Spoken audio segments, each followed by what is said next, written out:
Dear student, आज की class में हम पढ़ने जा रहे हैं numerical on coulomb damping. Viscous damping में हम नंबर ऑफ न्यूमेरिकल्स कर चुके हैं। अब कूलाम्ब डैम्पिंग के जो कि कुछ बेसिक न्यूमेरिकल्स हैं जो कि एग्जाम में आ सकते हैं, हम वहां पर डिस्कस करने वाले हैं। तो हम पहला न्यूमेरिकल देख रहे हैं। A horizontal spring mass system with Coulomb damping has a mass of 5 kg attached to a spring of stiffness 980 newton पर मीटर। क्या बोल रहा है? एक हॉरिजॉन्टल स्प्रिंग मास सिस्टम है जिसमें कूलाम्ब डैम्पिंग, इसमें लिख दिया हो जाता है जब भी बात होती है कूलाम्ब डैम्पिंग के न्यूमेरिकल की, तो वो इंडिकेट कर दिया जाता है। नहीं किया जा रहा है तो वो हमें फ्रिक्शन फोर्स या कुछ इस टाइप की चीजें यूज कर देता है जिससे हम समझ सकते हैं कि वो कूलाम्ब डैम्पिंग की प्रॉब्लम। ठीक है, इस केस में मास की वैल्यू दे दी है दैट इज 5 kg और स्प्रिंग की स्टिफनेस दे दी है 980 न्यूटन पर मीटर। ठीक है, then if the coefficient of friction is 0.025। अब यहां पर देखिए, या तो कूलाम्ब डैम्पिंग लिखता या कोफिशिएंट ऑफ फ्रिक्शन लिखता, तो ये सेल्फ अंडरस्टूड है कि अगर फ्रिक्शन की बात हो रही है तो वो कूलाम्ब डैम्पिंग के केस में होता है। ठीक है, देन कैलकुलेट, क्या पूछा है? Frequency of free oscillation first. Second is number of cycle corresponding to 50% reduction in amplitude if the initial amplitude is 5 centimeter, and third one is the time taken to achieve this 50% reduction. ठीक है, चलते हैं इसको numerical को solve करते हैं। That is numerical number 1। ठीक है, जो गिवन डेटा दिया हुआ है उसमें मास की वैल्यू दी है दैट इज 5 kg, स्टिफनेस दी है 980 न्यूटन पर metre, and coefficient of friction दिया हुआ है दैट इज 0.025। ठीक है, तो या तो इस पर्टिकुलर प्रॉब्लम में जैसा कि कूलाम्ब डैम्पिंग लिख चुका है, नहीं लिखा है कोफिशिएंट ऑफ फ्रिक्शन लिखा हुआ है, जो कि हमें पता है कि जब दो सरफेस के बीच में कोई फ्लूइड नहीं है, जब इन दोनों के बीच में ये मास इस फिक्स सरफेस के बिना किसी फ्लूइड के मूव करने की कोशिश करेगा, तो यहां से एक रेजिस्टेंस प्रोवाइड होगा due to that friction force. वो हमें पता है कि जैसे ही आगे मूव करने की कोशिश करेगा, फ्रिक्शन इसको रोक के रखेगा। ये एक तरीके की डैम्पिंग है। ठीक है, जिसको मैं कूलाम्ब डैम्पिंग बोल रहा था। ये मेरा गिवन डेटा हो गया मास के एंड में। ठीक है, तो सबसे पहले उसने बोला एक हॉरिजॉन्टल सिस्टम दिया हुआ है। ठीक है, हॉरिजॉन्टल स्प्रिंग मास सिस्टम। तो मैं इसको बनाता हूं, ये कैसा होगा? ये हॉरिजॉन्टल स्प्रिंग मास सिस्टम है, दिस इज के। अब अगर मैं यहां पर कह रहा हूं कि ये कूलाम्ब डैम्पिंग का केस है, कूलाम्ब डैम्पिंग का केस है, तो it means there is no roller in between fix surface and that mass. अगर यहां पर फॉर एग्जांपल रोलर होते तो बिना फ्रिक्शन के ये मूव कर पाता, तो उस कंडीशन में आप इसको कूलाम्ब डैम्पिंग का केस नहीं मानते। फिर मैं यहां पर एक एडिशनल डैम्पर लगाता, दैट इज विस्कस डैम्पिंग, जिसको मैं बोलता फिर विस्कस डैम्पिंग का case. But in that case a horizontal spring mass system is given, और कंडीशन ये होगी, यहां पर म्यू की वैल्यू इन्होंने दी है दैट इज 0.025। ठीक है, कभी कभी आपने प्रॉब्लम में देखा होगा यहाँ पर दो रोलर लगे। रोलर का मतलब कि उस मास को, जैसे इमेजिन कीजिए ये स्प्रिंग है, यहाँ पर एक मास है, यहाँ दो रोलर रखे। ये रोलर जैसे ही इस तरफ मूव करेंगे, मास को फोर्स देंगे, डिस्टर्ब करेंगे, तो इस रोलर के कारण ये दिस मोशन इस वर्टिकल एक्सिस के अब। ठीक है, this is spring, this is mass, नीचे एक और दो रोलर, और this is the fix surface और प्लेटफॉर्म जहां पर भी आपने वो स्प्रिंग मास सिस्टम रखा हो।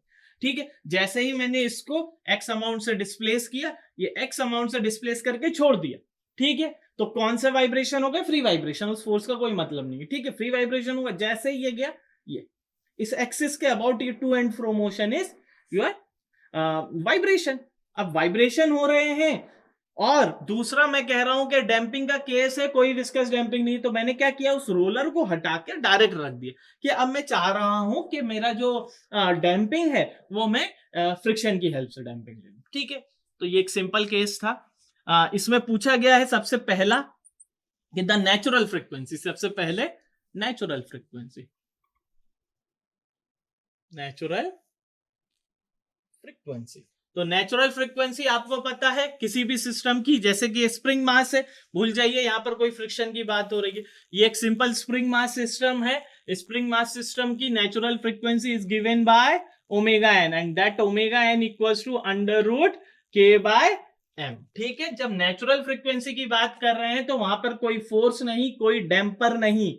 ये मानिए इस चीज को कि जब कोई डैम्पर नहीं, कोई रेजिस्टेंस नहीं है, कोई एडिशनल फोर्स नहीं है, सिर्फ एक डिस्टर्बिंग फोर्स है, एक स्प्रिंग मास सिस्टम है, उसकी जो फ्रीक्वेंसी होगी उसको मैं नेचुरल फ्रीक्वेंसी बोलूंगा। इसीलिए इसे फ्री वाइब्रेशन की फ्रीक्वेंसी भी बोलते हैं। ठीक है, √k/m, this k is 980 and this mass is 5। जब इसको सॉल्व किया तो ये आया 14 रेडियन पर। तो यहां से नेचुरल फ्रीक्वेंसी मैंने फाइंड कर ली। नाउ नेक्स्ट क्या पूछा है मुझसे? नेक्स्ट उसने पूछा है amplitude after 50% reduction. After 50% reduction पूछा हुआ है। एम्पलीट्यूड आफ्टर 50% रिडक्शन, 50% रिडक्शन के बाद कितना हो जाएगा? हाफ हो जाएगा। तो हाफ हो जाएगा, दैट इज 0.025 के केस में, 0.025 मीटर के केस में मुझे फाइंड आउट करना है कि रिडक्शन में कितने मीटर का रिडक्शन हो गया और उसको साइकिल को कंप्लीट होने में कितना टाइम लग रहा है। ठीक है, तो जो एम्पलीट्यूड आफ्टर 50% रिडक्शन है is half of the initial, that is 0.025 metre. ठीक है, उससे पहले मैं एक फ्रिक्शन फोर्स कैलकुलेट कर लेता हूं। तो friction force that is given by mu m g. ठीक है, म्यू एम जी कैसे? क्योंकि पता है अगर यहां पर friction force is there, if friction force is there, तो यहां पर ये इसका जो वेट डाउनवर्ड कर रहा है दैट इज एम जी।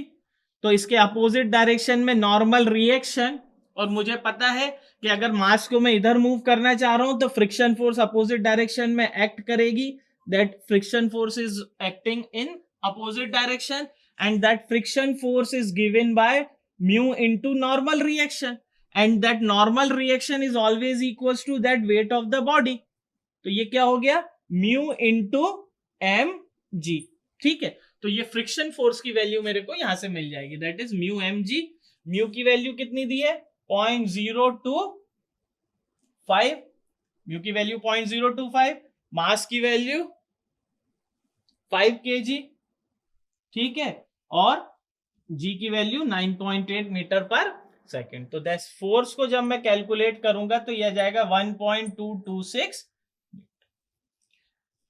ये फ्रिक्शन फोर्स निकालने का तरीका होता है जो अपन ने देखा, that normal reaction is always balanced by that mg। Friction force मैं मान रहा हूं कि मास को मैं इस डायरेक्शन में मोशन दे रहा हूं तो अपोजिट डायरेक्शन में फ्रिक्शन फोर्स एक्ट करेगा, that is equals to mu m g. ठीक है, नाउ अब जो रिडक्शन इन साइकिल आप निकालते हैं, that reduction in amplitude per cycle. ठीक है, इसका फॉर्मूला क्या होता है? 4F/K। ये हमने ड्राइव किया था कूलाम डैम्पिंग के केस में। ठीक है, तो F की वैल्यू अभी आपने निकाली है, कितनी है? 1.226 newton and K is given by 980 newton पर metre. so that is 980 newton पर मीटर। जब आप इसको कैलकुलेट करेंगे तो 5 × 10⁻³ metre. So reduction in amplitude per cycle कितना हो गया? इतना हो गया। और कितनी साइकिल्स लगेंगी ये पूछ रहा है। 50% रिडक्शन में कितनी साइकिल लगेंगी? तो साइकिल कंप्लीटेड इन 50% रिडक्शन। ठीक है, तो the reduction in amplitude per cycle इतना निकल गया और 50% में कितना हो जाएगा? दैट इज 0.25 अपॉन में 0.05। कितनी साइकिल हो गई? 5 साइकिल्स। तो 50% रिडक्शन के लिए मुझे कितनी नंबर ऑफ साइकिल्स चाहिए? 5 number of cycles. And see that c portion is asking like time taken to achieve 50% reduction। ठीक है, तो time taken to achieve that 50% reduction that is given by number of cycles, ठीक है, into 2 pi upon में omega n. तो time taken to achieve 50% number of cycle किसके लिए, जो 50% रिडक्शन के लिए जितना नंबर ऑफ साइकिल चाहिए वो। तो कितना है नंबर ऑफ साइकिल 5, अब into 2 pi and omega n की वैल्यू कितनी है 14। तो जब इसको साइकिल निकालेंगे तो ये हो जाएगा 2.24 second. So this is one kind of numerical on Coulomb's damping, जिसमें के आपको गिवन था फ्रिक्शन कोफिशिएंट और आपको गिवन उसमें सेंटेंस में ही जो न्यूमेरिकल के सेंटेंस है उसमें इंडिकेट कर दिया था, that is coulomb damping. So this is all about the numerical of Coulomb damping. Thank you.